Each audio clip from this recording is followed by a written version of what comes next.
So hey folks, I'm outside today because I felt like recording in a new location.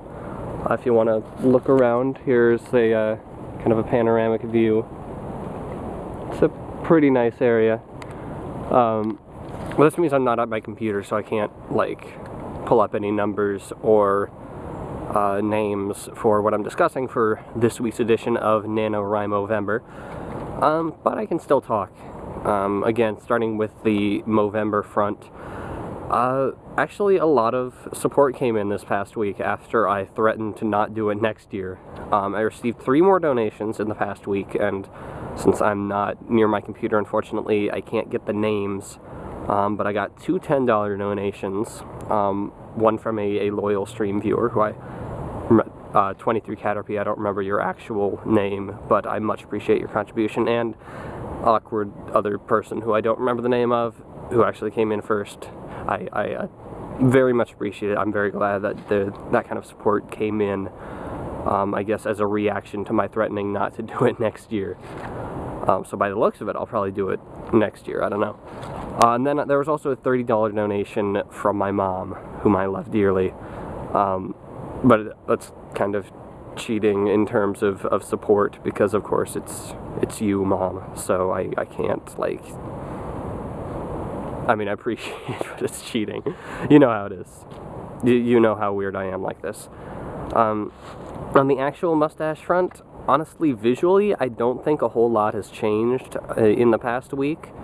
I'm in that kind of dead zone where it is present and not really, like, in that thin, awkward phase.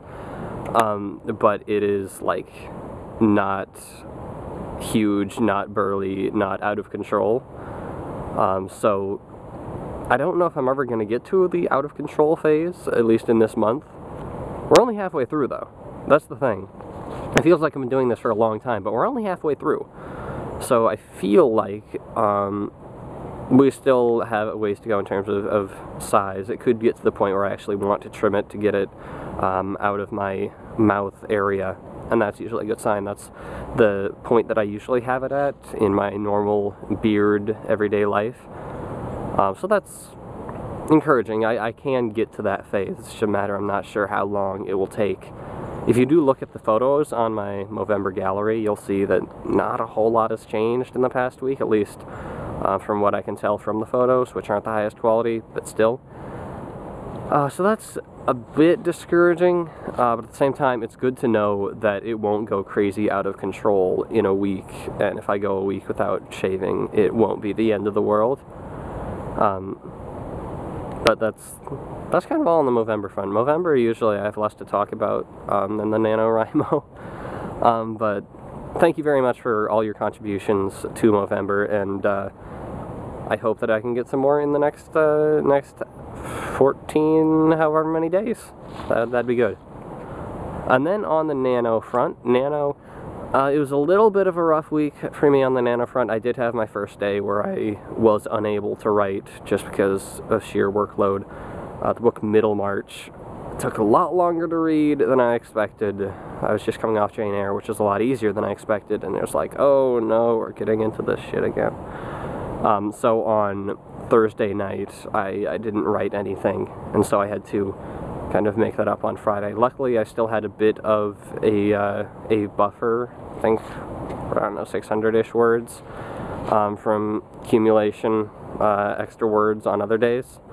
And I kind of went back on that whole 16,000 or 1,600 every day, no matter what thing, even if because I just made up and got back to basically exactly where I want to be on track and not ahead when I made it up on Friday.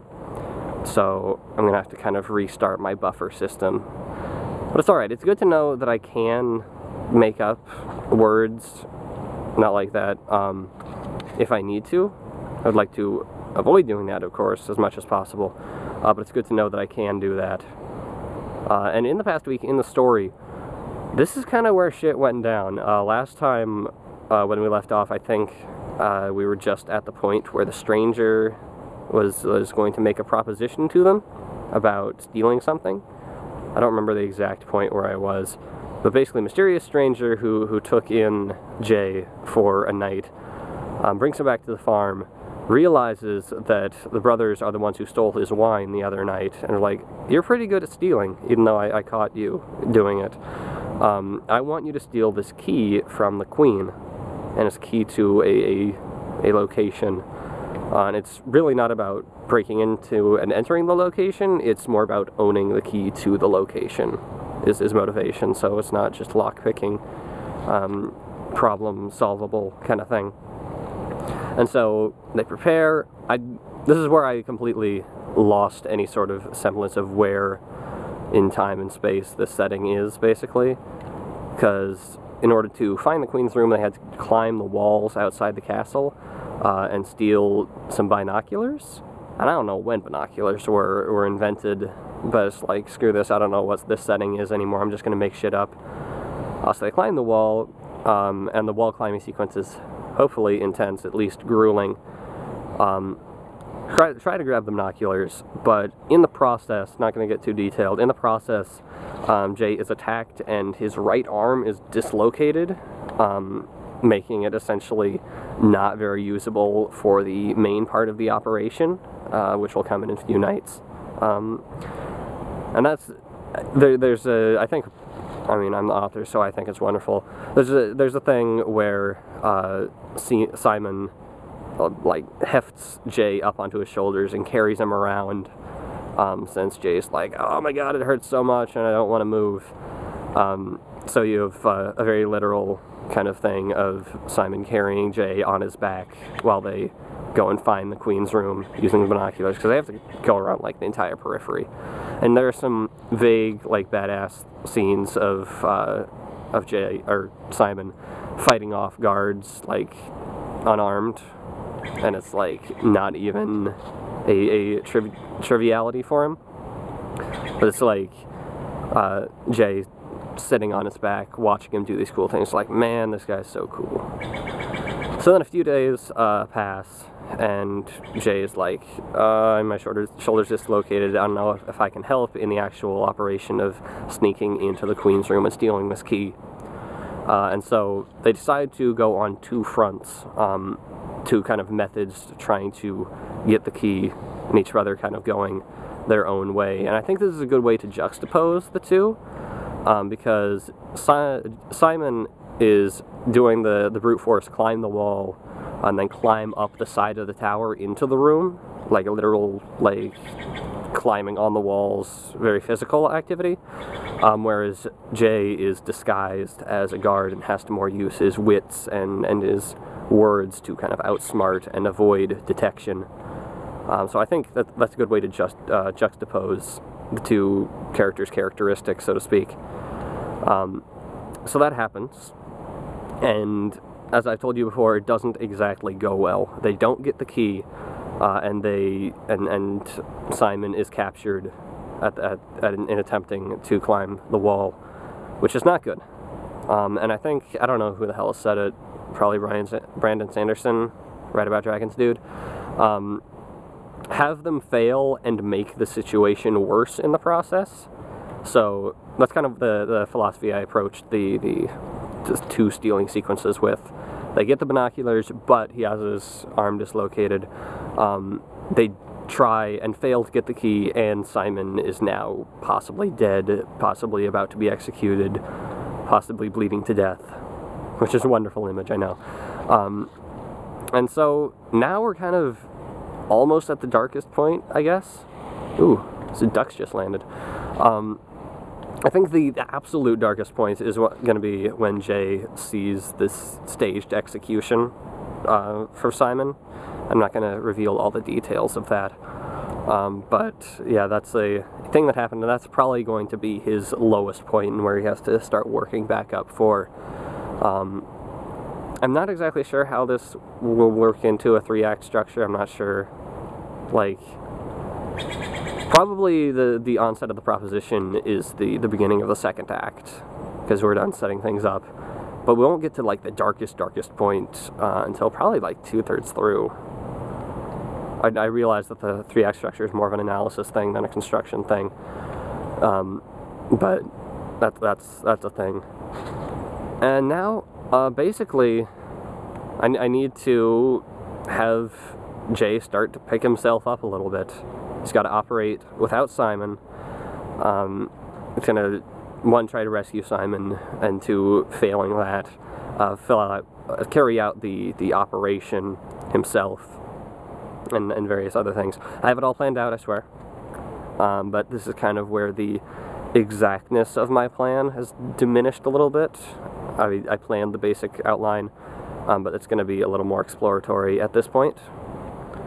But overall, I'm still doing pretty alright on the words front. I did find that I am writing more at night and kind of going over the midnight buffer, or not buffer, threshold. So my exact word count on the graph is a little weird. And I know I can adjust exact word counts for previous days by editing that, but I don't really want to bother. I don't remember exact word counts, etc. It's fine. I'm not going to be too worried about it as long as I get to 50,000 by the end. And I think I am on track to do that, especially because I do have the long trip back to Seattle for Thanksgiving break, wherein I will either write things out on a pad of paper, if something so rustic and idyllic can still pass in this modern world, or I'll just type it up and run out of battery and worry about that later. But I think this is going to work out pretty well. I'm going to finish before finals start, which was probably my biggest concern. And this book, it's hopefully going to happen. One of the concerns that I've been bumping around in my head a little bit, I'm not sure if the story will actually be finished in 50,000 words, because again, we're halfway through and I'm like, oh my god, we've been doing this for so long. But then I remind myself, we're halfway through, and yes, you have room for exploration, but basically it's staged execution, or attempted rescue, staged execution, successful operation, living the life, etc. I have a lot more planned out than that on my actual outline, but there's still plenty of time for me to write things and for things to happen. And I think the story will be finished in 50,000 words on a logistical level, but on an emotional level, I'm just not sure, you know?